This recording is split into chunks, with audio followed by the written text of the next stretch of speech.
मेरी सहेली लिसा की कहानी में आप सभी का हार्दिक स्वागत है। यह एक आयरिश कहानी है। मीव केली इसकी लेखिका हैं। डॉक्टर एन देवराज ने हिंदी में अनुवाद किया है। यह कहानी आत्मकथात्मक विधा में लिखी गई है, जिसमें लेखिका अपने और अपनी सहेली के विषय में लिखती हैं। वे कहती हैं कि लिसा मेरे चाचा की बेटी थी। लिसा के माता पिता ने अपनी मातृभाषा को बचाने के लिए आत्महत्या कर ली थी। उसके बाद लेखिका के माता पिता ने लिसा का पालन पोषण किया। लिसा एक बहुत अच्छी लड़की थी। अन्याय के विरोध में धरना, आंदोलन, हड़ताल और सत्याग्रह में भाग लेने के लिए हमेशा तैयार रहती थी। अपने रहन सहन पर ज्यादा खर्च नहीं करती थी। पुरानी पैंट और अपने समूह की यूनिफॉर्म की टी शर्ट के रूप में पहनती थी। खेतों के बीच में हो या शहरों की गलियों में या पार्क में आंदोलन हो, लिसा क्रांति की चिंगारी बनकर चमकती रहती थी। अर्थात आंदोलनों में सबसे आगे रहती। आगे लेखिका बताती हैं कि लिसा बहुत भोली थी। शायद वह आंदोलनों में छिपी आग को समझ नहीं पाती थी। इसलिए मुझे उसके भोले उत्साह को देखकर कभी कभी डर भी लगता था। लेखिका अपने विषय में बताती है कि मुझे तो आंदोलन करने वालों की तख्तियां अर्थात प्ले कार्ड्स और नारों, स्लोगन सुनना अच्छा ही नहीं लगता। बहादुरों की तरह जो पुरुष या स्त्री हो घोषणा करते हैं, मुझे तो सब झूठे लगते हैं। जो देश को और भाषा को प्यार करने की बड़ी बड़ी बातें करते हैं, वे मेरी इस बात से बुरा मान सकते हैं, लेकिन मुझे ऐसे झूठे और दिखावा करने वाले लोग बहुत नीच लगते हैं। ऐसे लोग जो अकेले होते हैं, वे इस तरह देश प्रेम का ढोंग करते हैं, भाषा को बचाने का नाटक करते हैं। मैं इनकी नस नस को अच्छी से जानती हूँ। ऐसे आंदोलनजीवी पब्लिक मंच से कहते कुछ और हैं और घर आकर कुछ और ही करते हैं। भाषा का उद्धार करने वाले नकाबपोशों को, ढोंगियों को मैं खूब अच्छी से जानती हूँ। वे अपना उद्धार करने के लिए भाषा को बचाने का मुद्दा उठाते हैं, भाषा का सहारा लेते हैं, दिखावा करते हैं, लेकिन भाषा के असली हत्यारे वे ही हैं।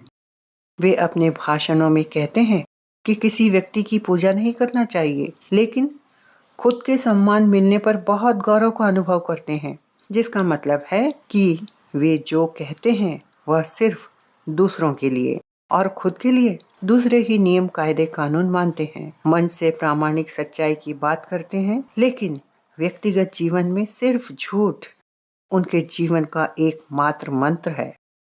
लेखिका ने अपने अनुभव से बताया कि यह सब देखकर तो जीवन पर से मेरा विश्वास ही खत्म हो गया कि कितने षड्यंत्रकारी लोग हैं और उनके बीच में भोली भाली लिसा क्या देश में शांति ला सकती है। मेरे इन खुले विचारों के कारण लोगों ने मुझे पागल और विकृत प्राणी तक कह डाला, क्योंकि मैंने हिम्मत से आंदोलन जीवियों की पोल खोल दी है।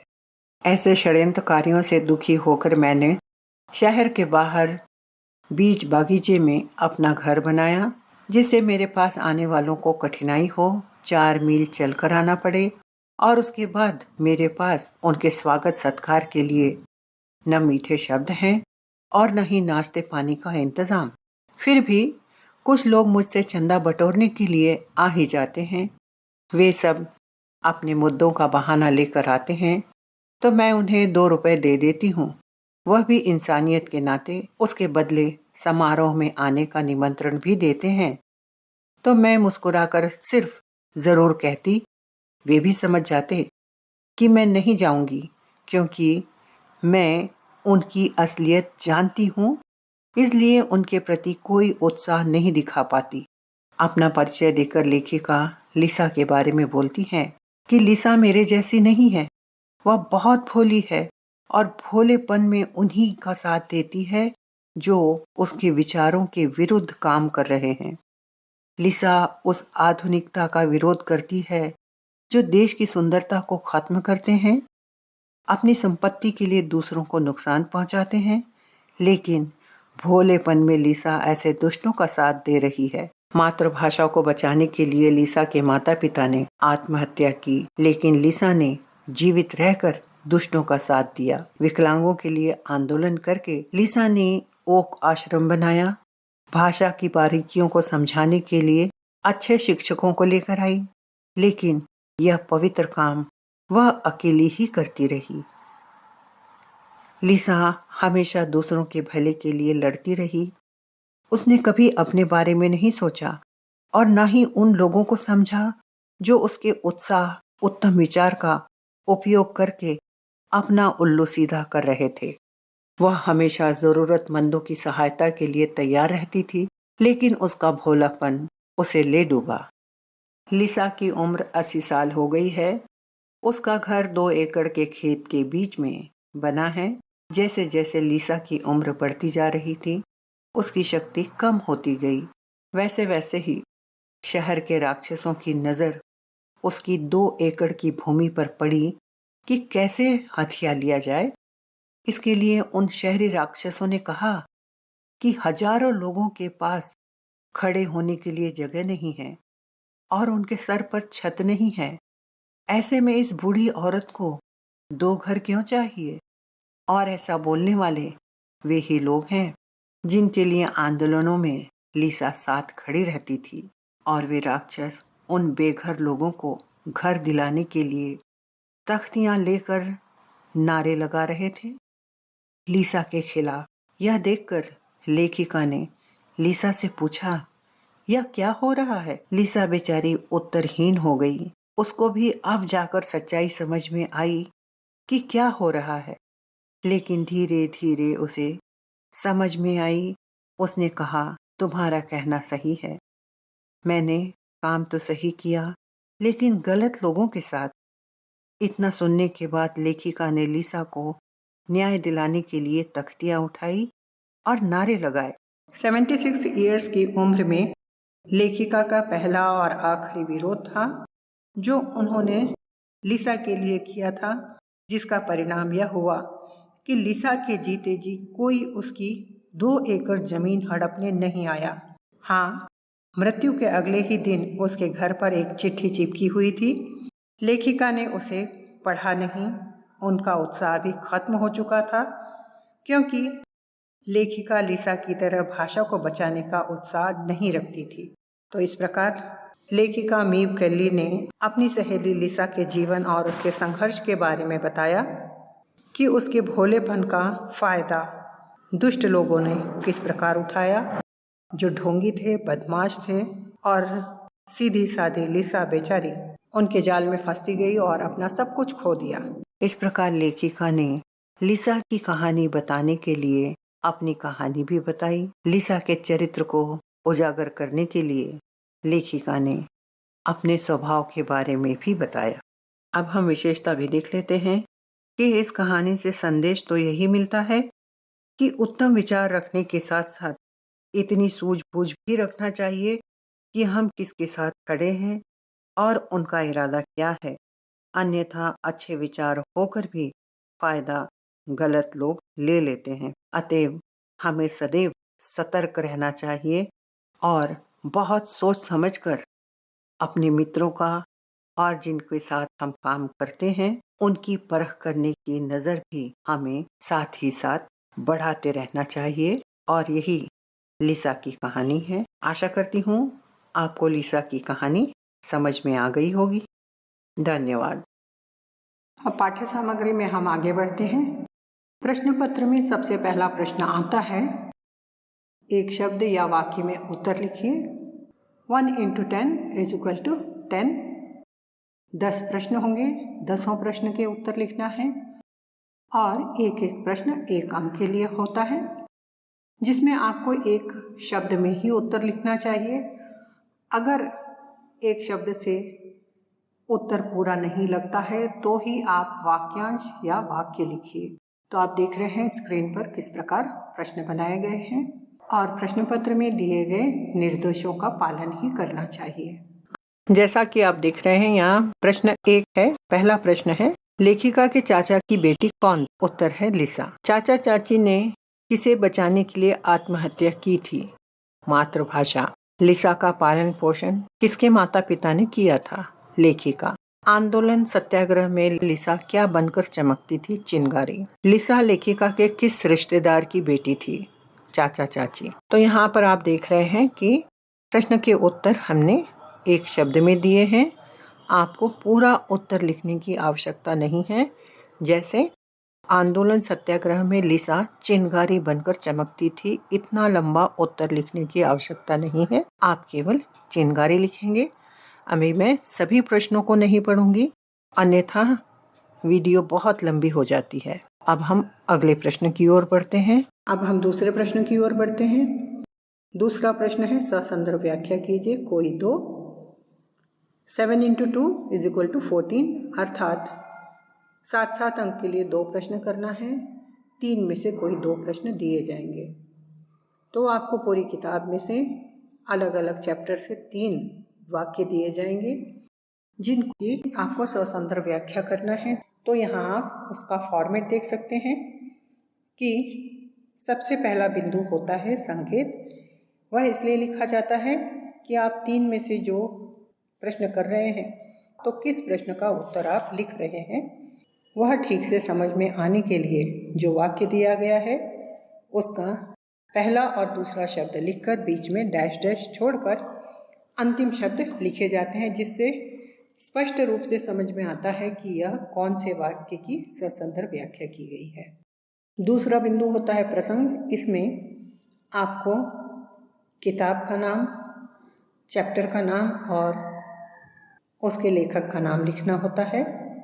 स्क्रीन पर आप देख रहे हैं किस प्रकार लिखा गया है। अगला बिंदु होता है संदर्भ, जिसमें आपको जो वाक्य दिया गया है वह किस संदर्भ में है यह लिखना होता है, अर्थात कौन किससे कह रहा है यह एक वाक्य के रूप में लिखा जाएगा। इसके बाद आता है व्याख्या। व्याख्या में आप लिखेंगे कि जो वाक्य दिया गया है उससे आपको क्या समझ में आता है, जिसके लिए हम जो वाक्य दिया गया है उसके आगे पीछे की वाक्यों को, घटनाओं को लेकर उसके आगे पीछे के वाक्यों को, घटनाओं को लेकर अच्छे से समझा सकते हैं। यहाँ आप देख रहे हैं। उसके बाद होता है अगला बिंदु विशेषता। विशेषता में लिखा जाता है कि इससे हमें क्या सीख मिलती है और लेखक ने क्या संदेश दिया है। तो इस प्रकार आपको ध्यान रखना है कि 7 मार्क्स के लिए आपको कितना लिखना है और इन बिंदुओं को फॉलो करना चाहिए। और जब आप साइड हेडिंग लिखते हैं तो इन साइड हेडिंग को बोल्ड करके लिखिए। तो यह 7 अंक के लिए यहाँ पर एक प्रश्न का उत्तर पूरा होता है। स्क्रीन पर आप देख रहे हैं कि हमने एक ही पार्ट से 3 वाक्य लेकर ससंदर्भ व्याख्या की है। दूसरा प्रश्न है ससंदर्भ व्याख्या के लिए, जिसमें पहला वाक्य दिया गया है, वे प्रामाणिकता की बात करते हैं लेकिन झूठ ही उनके जीवन का एकमात्र मंत्र है। तो उसके बाद आपने देखा कि हम संकेत लिख रहे हैं। संकेत किस प्रकार है कि वे प्रामाणिकता ऊपर दिए गए वाक्य से दिया गया है और उसके बीच में डैश डैश करके अंतिम 2 शब्द लिख दिए गए हैं, जिससे हमें समझ में आ रहा है कि आप कौन सा प्रश्न संदर्भ के लिए लिख रहे हैं। उसके बाद प्रसंग देख रहे हैं, संदर्भ, साथ ही व्याख्या और विशेषता। तो इस प्रकार हमने देखा कि प्रसंग में हमने लिखा है, यह वाक्य गद्य गौरव पुस्तक में संकलित कहानी मेरी सहेली लिसा से लिया गया है। यह मूल रूप से आयरिश कहानी है जिसका हिंदी अनुवाद डॉक्टर एन देवराज ने किया। और संदर्भ है कि यह वाक्य कौन कह रहा है, तो उसे हम इस प्रकार लिखेंगे, यह वाक्य लेखिका अपनी सहेली के चारों तरफ घिरे हुए लोगों के बारे में कहती है।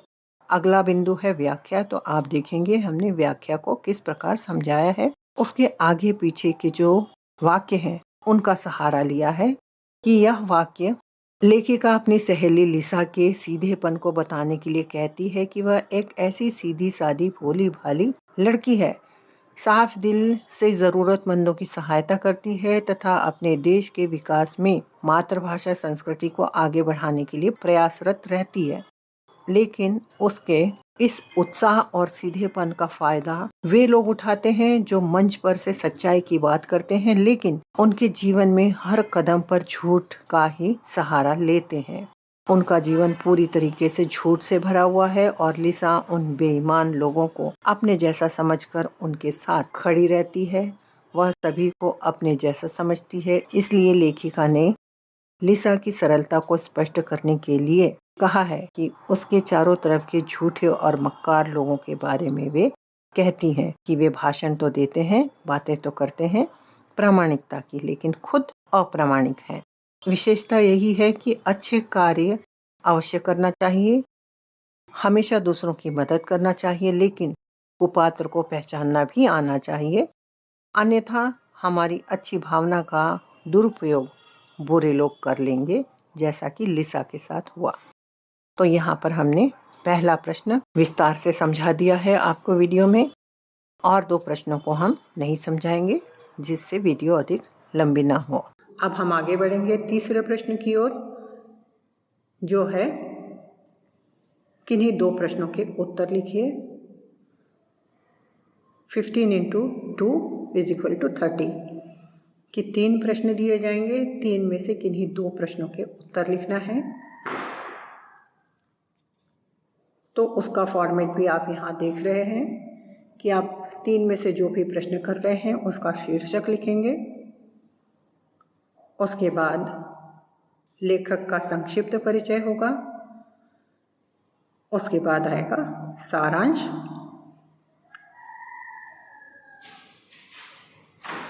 तो सारांश की जगह आप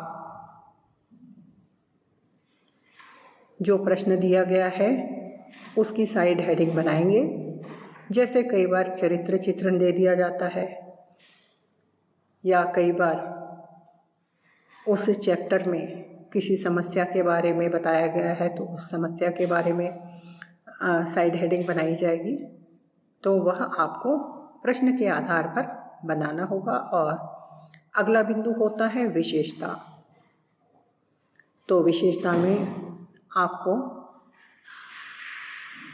उस चैप्टर से मिलने वाले संदेश और लेखक ने क्या संदेश दिया है और आपको क्या सीख मिलती है, यह आप विशेषता में लिखेंगे। तो इस प्रकार 15 अंक के लिए तीसरा प्रश्न होता है, जो आप यहाँ पर फॉर्मेट देख सकते हैं। इसके बाद बढ़ेंगे चौथे प्रश्न की ओर। चौथा प्रश्न है, टिप्पणी लिखिए कोई एक।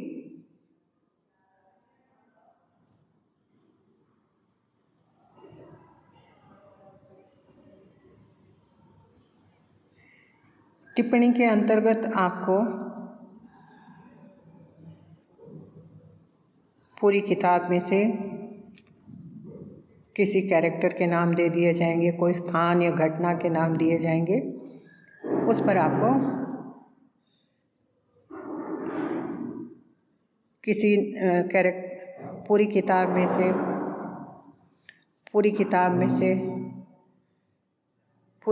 में से पूरे चैप्टर्स में से किसी व्यक्ति, किसी कैरेक्टर, किसी स्थान, किसी घटना को दे दिया जाएगा, जिसके ऊपर आपको संक्षिप्त टिप्पणी लिखना है। तो उसका फॉर्मेट भी आप यहाँ देख रहे हैं कि आप जिस भी विषय पर टिप्पणी लिख रहे हैं शीर्षक के रूप में, हेडिंग के रूप में लिखेंगे।